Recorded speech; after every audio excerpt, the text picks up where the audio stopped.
I just finished another video talking about masks in public while I'm out on my walk today.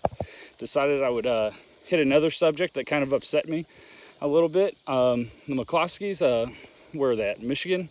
You know, the couple that came out with guns to defend their house. So I'm not going to get too into detail on what happened. You can go look that up. Hopefully if you're watching this video, it's because you already know what happened. But here's my spin on it. The reason I stopped making YouTube videos 4 years ago is because the Second Amendment community is toxic to each other. We will talk more crap to each other than we will about people who are anti-gun. Right? Every little thing. Oh, that's too much grease, or your finger's in the wrong spot, or you're holding the gun slightly wrong. And there's so many different techniques out there. There's so many different regions of this country on why somebody might do something different than the way you do it.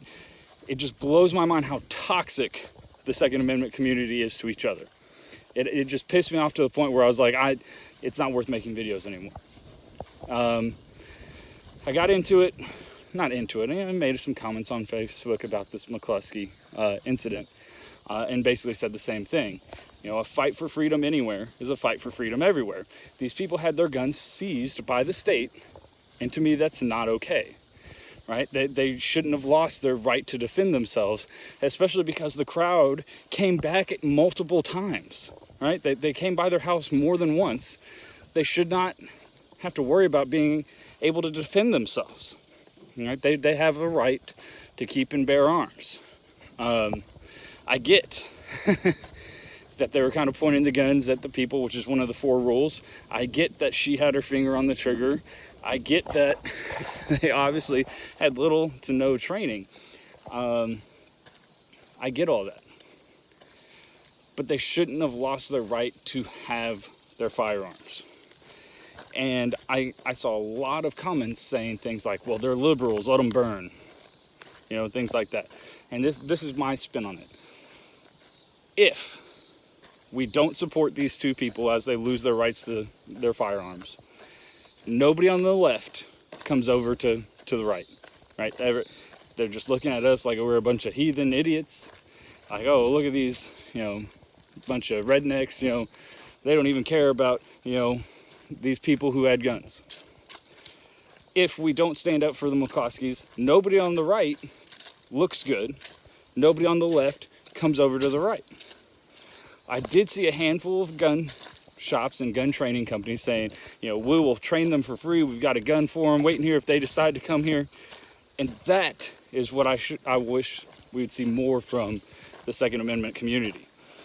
Trying to stick up for and help those people like the McCloskeys who obviously didn't have any training but wanted to defend their property. Because when you come out and you don't put them down and you stand by their side and say, hey, we know why you came out there with guns. We know why you wanted to defend your property. Here we are trying to help you. We come out and do that. You're definitely going to win over the McCloskeys. They'll probably switch over, at least in their view of the Second Amendment. At the very least, you win a couple more allies there. But then you've got people who they're friends with. People who know the story, people who maybe traditionally are more liberal or leftist, but they enjoy guns. Now you push them over the edge to the right. The right is losing the battle for public opinion right now. Across the board, the media is holding up the left and putting down the right.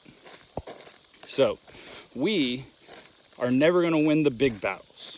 We're just not. We don't control the media. The media is controlled by the left, and that's okay.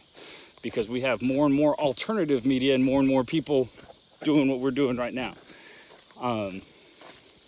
So, we've got to win the small battles. We've got to win over small groups at a time. We've got to win over enough people that in the end, our number is no longer the silent majority. We are the loud majority. We can speak up. All right. Right now, I know people on the right that are like, well, everybody in my town, everybody in my county, or everybody in my state, you know, they're not doing that. So what am I worried about? When the fight's coming to you, all right? Right now, we are in a literal information war, all right? The things that are being passed around on the media and on social media are heavily manipulated. From talking about the coronavirus to talking about these riots to little things like the McCloskeys standing up against the rioters. Heavily manipulated to lean towards the left. So, we aren't going to win the big war without winning a bunch of small battles. And this is a small battle that the right could win if they would stop eating each other alive. We need to come together. I heard somebody say that the right has two very big things that are going wrong with it. And that's, we're individuals and we enjoy freedom. That's another video for another day. So, hope you enjoyed my talk about the McCloskeys and how we as a Second Amendment community should come together and help lift them up and help them on their journey to being competent, responsible gun owners. And maybe they can bring some friends along the way. Thanks for watching.